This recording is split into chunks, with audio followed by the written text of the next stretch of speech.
पीक विमा सरकारकडून दिला जात होता शेतकऱ्यांना, तो बंद करण्याचा प्रस्ताव आहे तो आयुक्तांनी दिलेला आहे. जर बीडमध्ये जो पीक विम्याचा घोटाळा झालेला होता, याच्यामध्ये वाल्मिक कराडांचा सहभाग होता, त्या पार्श्वभूमीवर हा निर्णय घेण्यात आल्याचं सांगण्यात येते. काय वाटतं? 3-4 शेतकऱ्यांच्या बाबतीतले इलेक्शनच्या आधीचे निर्णय, इलेक्शनच्या नंतरचा नुसता निर्णय नाही, वास्तव ह्याचा आपण सगळ्यांनीच गांभीर्याने नोंद घेतली पाहिजे. एक तर हार्वेस्टरचा जो अतिशय गंभीर प्रश्न, तो नुसता आरोप नाही झालाय, तो आरोप कोर्टानेही सरकारला प्रश्न विचारले, त्याच्या उत्तराची मी वाट बघते. कारण का शेतकरी हा काळ्या मातीशी इमान राखणारा आहे, तुमचा आणि माझ्या अन्नधान्याचा प्रश्न सोडवणारा, कष्ट करणार आहे. त्या शेतकऱ्याला हार्वेस्टरमधून पैसे काढणे, पीक विम्यातून पैसे काढणे, त्याला हमी भाव न देणे, त्यांनी शब्द दिला होता की सरसकट कर्जमाफी करून 7-12 कोरा करू, हे तुमच्या चॅनलवर मी पाहिलेलं. त्यामुळे असे खूप गंभीर प्रश्न, आव्हानं राज्यासमोर, देशासमोर, शेतकऱ्यांसमोर आहेत, ही एक बाजू.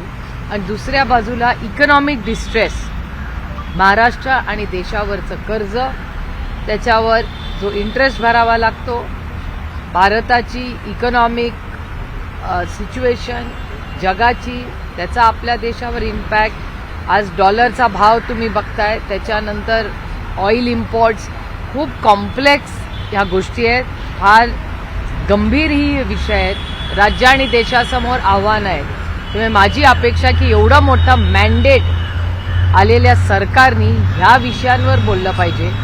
आणि मी स्वतः पार्लमेंटवर गेल्यावर हे बजेट सेशन असणार आहे, हे सगळे विषय आम्ही फार गांभीर्याने चर्चा या सगळ्या विषयांवर सरकारकडे मागणार आहे. आष्टीमध्ये एक कुटुंब आहे, त्यांना बहिष्कार केलेला आहे. त्या मुलीला एड्स झाल्याची अफवा पसरवण्यात आली होती, त्यामुळे आता त्या कुटुंबांनी, पोलिसांनी अधिकाऱ्यांवर गुन्हा दाखल केलेला आहे, म्हणजे मागणी केलेली आहे, तशी कलेक्टर ऑफिसला तक्रार केलेली आहे. आरोग्य विभाग आणि पोलिसांनी पसरवल्याचं त्यांचं माझं म्हणणं आहे, एक तर अफवा काय, एखाद्याला एखादा आजार असेल तर त्याला ट्रीटमेंट दिली पाहिजे, त्याच्यात अफवा आणि असं कशासाठी, कशाला कुणाला कॉर्नर कव्हर करावं कुठल्याही आजाराबद्दल. आणि एड्स हा अनेक वेगवेगळ्या कारणांमुळे होतो, आणि त्याच्यात उलट आपण अशा लोकांना आधार दिला पाहिजे, त्यांच्याबरोबर उभं राहिलं पाहिजे. पुणे जिल्ह्यामध्ये एक शाळा अशी आहे, इथे सगळ्या ज्या मुलांना एड्स आहे किंवा अशा बॅकग्राऊंडची सगळी मुलं एकत्र शिकतात, त्यांना राज्य पुरस्कार दिलेला आहे. मी गेले अनेक वर्ष चव्हाण सेंटरच्या माध्यमातून त्या शाळेबरोबर काम करते. त्याच्यामुळं ही जी मानसिकता आहे, ही मानसिकता आपण सगळ्यांनी मिळून मोडून काढली पाहिजे. त्यामुळे एड्स जरी झालं असलं किंवा नसलं, अनेक पेशंट्स आज जगामध्ये आहेत ज्यांना एड्स झालेला आहे. त्याच्यामुळे ह्या खूप गांभीर्याने आणि अतिशय संवेदनशीलपणे आपण असे सगळ्यांनी विषय हाताळले पाहिजेत. काही पालकमंत्री पदावरून वाद सुरू आहे, उपमुख्यमंत्र्यांमध्ये नाराजी पाहायला मिळते, मुख्यमंत्री दावोसला गेलेत, म्हणजे यादी जाहीर करूनच ते दावोसला गेलेत की का, असा प्रश्न पण निर्माण होतो. मी तुम्हाला खरं सांगू, मी माझं काम खूप गांभीर्याने, मी पॉलिसी मेकर आहे आणि आपल्यावर लोकप्रतिनिधीला पडेल ते काम, आम्ही सेवक आहोत या देशाचे, ह्या देशात एक चांगला पॉलिसी करून बदल घडवण्यासाठी आहे. मी तुम्हाला सांगू, मला एक गेले 2 महिने झालं हे सरकार आलं, एवढा मोठा मॅन्डेट त्यांना मिळाला आहे, मग मंत्रीपद, मग डिपार्टमेंट, मग पालकमंत्री. मला खरं सांगू, मला उबग आला या विषयांचा, ॲक्च्युली मला उबग आला की ज्या विषयात तुम्ही कामाला लागलं पाहिजे. आज महाराष्ट्राची आर्थिक परिस्थिती काय आहे, महाराष्ट्राच्या शेतकऱ्यांच्या शिक्षणाच्या बाबतीत किती गंभीर प्रश्न, आव्हानं या राज्य आणि देशासमोर आहेत, ह्याच्यावर चर्चाच होत नाही. मला कधी कधी वाटतं हे मुद्दाम करतायत का, की मूळ मुद्दे किंवा लोकांनी आम्हाला कशासाठी निवडून दिलंय, आपापसात भांडण्या करण्यासाठी नाही, तुमच्या आयुष्यात एक चांगला बदल घडवण्यासाठी. त्यामुळे मला विचाराल तर मला खरंच या विषयांचा उबग आलाय, तर मला हे प्रश्न विचारू नका. बाकी पॉलिसी लेवलचं काही असेल, मी काही उत्तर द्यायला तयार आहे. तर कोण, कुठला पालकमंत्री, कुठला डिपार्टमेंट, रुसवे फुगवे, प्लीज यार, हे काय घरची स्टोरी नाही, देशाची आणि राज्याची सेवा आहे. Let's get serious. रायगड आणि नाशिकमध्ये जे पालकमंत्री नियुक्त केलेले होते त्याला सुद्धा लगेच 24 तासाच्या आत स्थगिती देण्यात आलेली आहे.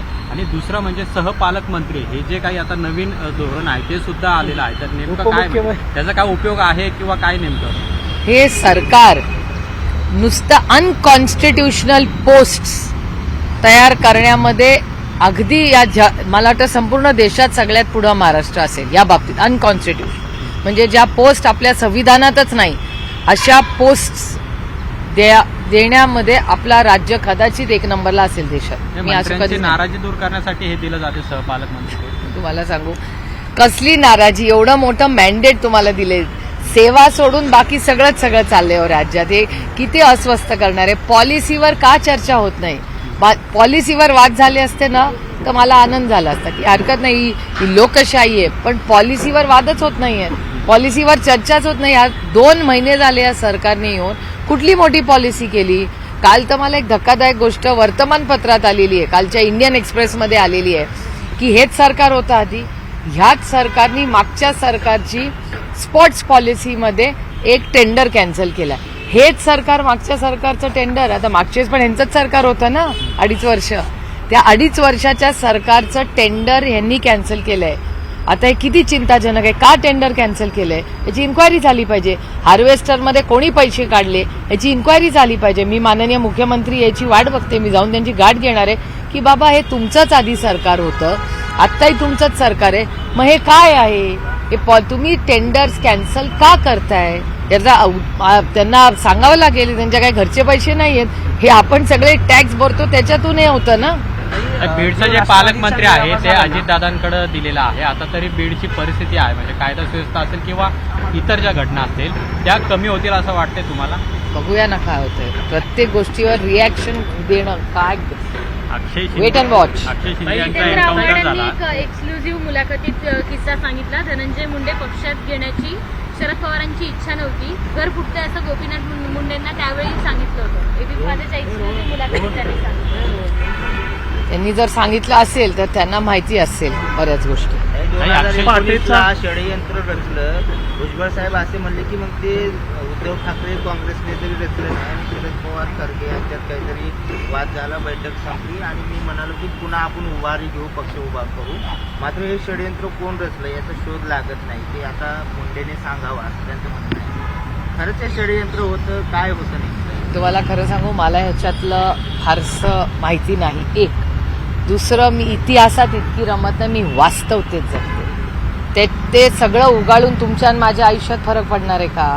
या राज्यातली महागाई, बेरोजगारी कमी होणार आहे का? पीक विमा होणार आहे कमी का? म्हणजे काय बेनिफिट काय? आणि एवढं जर कुणाला असेल तर एखाद्याने PhD करावी त्याच्यावर.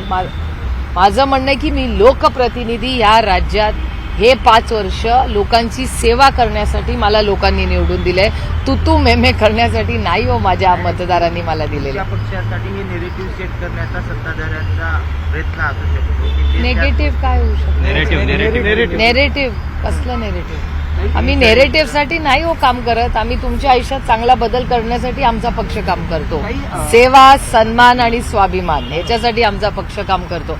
आम्ही जुना सगळं काढून उकाडून काही शिवसेनेच्या हे आमचं आमदारांमध्ये राजकारणच नाही. शिवसेनेच्या आमदारांमध्ये नाराजी पाहायला मिळते. उदय सामंत काही आमदार पुढून भाजपच्या मत जातील असं संजय राऊत म्हणतात आणि याच्यावरती सध्या चर्चा सुरू आहेत. काय वाटतं तुम्हाला, तसं होऊ शकतं? भाजप असं करू शकतं का?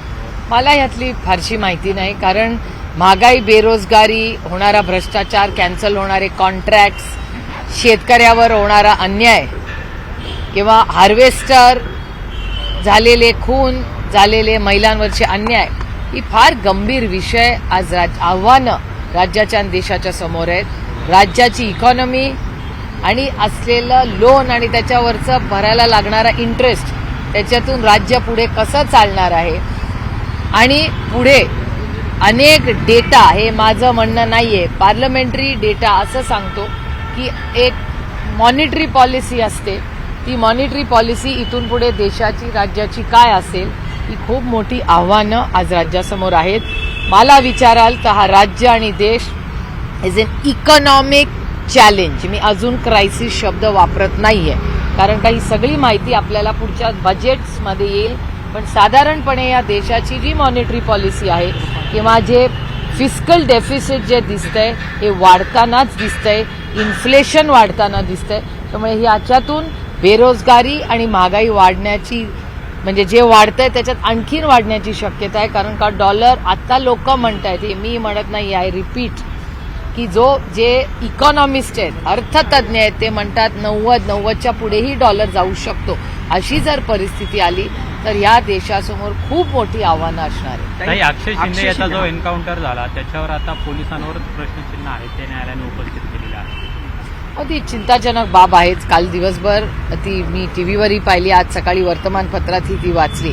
त्यामुळे अक्षय शिंदेची केस असेल किंवा परभणीची केस असेल, परभणीच्या केसमध्येही जी घटना घडली परभणीला त्याच्यातही खूप प्रश्नचिन्ह आहेत. कारण का ती डेथ इन कस्टडी झालेली आहे. त्यामुळे सोमनाथचं नक्की काय झालं परभणीमध्ये ह्याचीही एक पारदर्शक इन्क्वायरी ही झाली पाहिजे, ही आमची अनेक दिवसाची मागणी आहे. आणि मला वाटतं तिथून परभणीवरनं एक लाँग मार्चही सुरू झालेला आहे जो मुंबईच्या दिशेने येतोय. आणि परभणी असेल किंवा बीड असेल, या दोन्ही घटना अतिशय वेदना देणार आहेत. आणि तुमच्याच सगळ्या चॅनलवर त्याच्या मागून इतक्या गोष्टी बाहेर येत आहेत, हे खरंच धक्कादायक आहे की महाराष्ट्रात अशा घटना होत होत्या, हे खूप अस्वस्थ करणार आहे. काही वाल्मिक कराडला मदत केल्याप्रकरणी पुण्यातील भाजपचे नगरसेवकांची चौकशी झाली आहे. चौकशी केली आहे. काही भाजपचाच हात या वाल्मिक कराडला होता का? आणि पुण्यामध्ये अनेक प्रॉपर्टी घेण्यामध्येही दत्ता खाडेंचं नाव होतं. मला खरंच याची माहिती नाही, पण जशी जशी माहिती येईल त्याप्रमाणे आता आपण पुढे बघूया पुढे काय होतं. पण जो डेटा बाहेर येतोय हा अस्वस्थ करणारा आहे. आणि अर्थातच त्या सगळ्याच बीड आणि परभणीच्या दोन्ही केसेसमध्ये माझी एवढीच अपेक्षा आहे की महाराष्ट्र सरकारने पारदर्शकपणे न्याय त्या दोन्ही कुटुंबाला आणि महाराष्ट्राला दिला पाहिजे. काही नवाब मलिकांची पुन्हा चौकशी होणार आहे. स्वतः समीर वाटखेडेंची बहिणी बदनामी केली आहे, समीर वाटखेडेंची अशा प्रकारची तक्रार केली होती आणि न्यायालयाने आता नवाब मलिकांची चौकशी करण्याचे आदेश पोलिसांना दिले. मला काय या केसची फारशी माहिती नाही आणि माझा अभ्यासही नाही त्या केसचा. तर आज तुमची पक्षाची बैठक आहे, तर काय आगामी निवडणुकीच्या अनुषंगाने चर्चा होणार आहे? आमच्या महाविकास आघाडी म्हणूनच तुम्ही आमचा एक तर महाविकास आघाडीची आज संध्याकाळी मुंबईमध्ये मीटिंग आहे. त्याच्यात आमचे सगळे तिन्ही पक्षाचे वरिष्ठ नेते आणि मित्र पक्षाचे नेते भेटणार आहेत. पुण्यामध्ये आज आमच्या संघटनेबद्दल अमोलदादा कोल्हे, मी असतील, आमचे अध्यक्ष असतील, आम्ही पक्ष पुढे पुण्यासमोरची आव्हानं, पुण्यामध्ये अनेक प्रश्न होत आहेत. मागच्याच आठवड्यात मी पुणे म्युन्सिपल कमिशनरकडे गेले होते. त्याच्यामध्ये पुण्यामध्ये पाण्याचा प्रश्न असेल, ट्रॅफिकचा प्रश्न असेल, पोल्युशनचा प्रश्न असेल, ही मोठी आव्हानं शहरामध्ये आहेत. आणि आज नगरसेवक नाही, नगरसेवक नसल्यामुळे सर्वसामान्य मायबाप जनतेने कुणाकडे जायचं हे एक मोठा प्रश्न हा त्यांच्यासमोर उद्भवतो. आणि ही इलेक्शन्स लवकर झाली पाहिजेत, हा पहिला मुद्दा. आणि दुसरा मुद्दा की शहरामध्ये नक्की काय चाललंय याचा आढावा ही घेणं महत्त्वाचं आहे. कारण का ट्रॅफिक सुटतच नाही आहे, ट्रॅफिकचा प्रश्न, पाणी असेल, कचरा असेल, आणि नवीन जी गावं मध्यंतरी घेतली त्यांच्या अंगणवाडी, आशा वर्कर यांचे प्रश्न अनेक वर्ष महिने प्रलंबित आहेत. त्या सगळ्याची एक चर्चा आणि फॉलोअपसाठी आम्ही मीटिंग घेतो. काही राज्यामध्ये खतांचा तुटवडा निर्माण झालेला आहे, तर तूट सुद्धा तुम्ही केलं होतं. नाही, ह्या गोष्टी अनेक महिने वर्षभर झालेल्या आहेत. मागच्याही सेशनमध्ये भारतातल्या अनेक खासदारांनी हा विषय मांडलेला आहे. आणि हे फक्त काय आम्ही बोलतोय असं नाही, सत्तेमध्ये असलेलेही खासदार दिल्लीमध्ये ह्याच्याबद्दल बोलत आहेत. खत असेल, बियाणं असतील, वाढणारी महागाई असेल, हमी भाव असेल, आणि एक पॉलिसी जी सारखी केंद्र सरकार बदलत राहते ही एक्सपोर्ट्सबद्दल. म्हणजे एक्सपोर्ट करण्यासाठी साखर आणि कांदा याला इतका उशीर करतं हे सरकार अनेक वेळा की जो हमीभाव हक्काचा 2 पैसे जेव्हा शेतकऱ्याला मिळणार असतील तेव्हा ज्याला आपण इंग्रजीत म्हणतो ते मिस द बोट.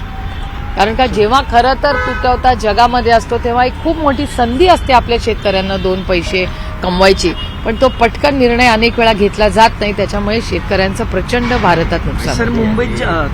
मुंबईत जी मीटिंग आहे ना एमव्हीएची, ती नेमकी मीटिंग कशावरती आहे, काय चर्चा होण्याची आहे? कारण काल तुमच्या- साहेब देखील उद्धव ठाकरेंनी देखील साहेबांची भेट घेतली आहे. कालच्या त्या मीटिंगमध्येही मी एकत्र नव्हते. आणि आज संध्याकाळी आमचे सगळे नेते मुंबईत आहेत. तुमच्या तिथल्या ब्युरोवाल्याला सांगा त्यांना भेटायला, ते क्लॅरिफिकेशन देते. काही पुण्यामध्ये एक नवीन आजाराची साथ निर्माण झाली, मुले सिंथेटिकचे 22 रुग्ण आढळलेले आहेत. हे बघा, आपल्या लाईफस्टाईल आणि पोल्युशन इतकं वाढत चाललंय त्याच्यामुळे या गोष्टी सातत्याने व्हायरसेस असतात, ते म्यूट होत असतात. त्यामुळे आरोग्याबद्दल फार गांभीर्याने आपण सगळ्यांनी, या देशाने कोविडवर सगळे मनभेद राजकारण बाजूला ठेवून आपण सगळे लढलेलो आहोत आणि हे जग लढलेलं आहे. त्यामुळे आपण सगळ्यांनी ह्या विषयांबद्दल गांभीर्याने रिपोर्टिंगही आपण करताय आणि तुम्ही गांभीर्याने हे लोकांपर्यंत आणताय, ह्याच्याबद्दल मी तुमचं कौतुक करतो. आरोग्यमंत्री आहोत असं वाटतं.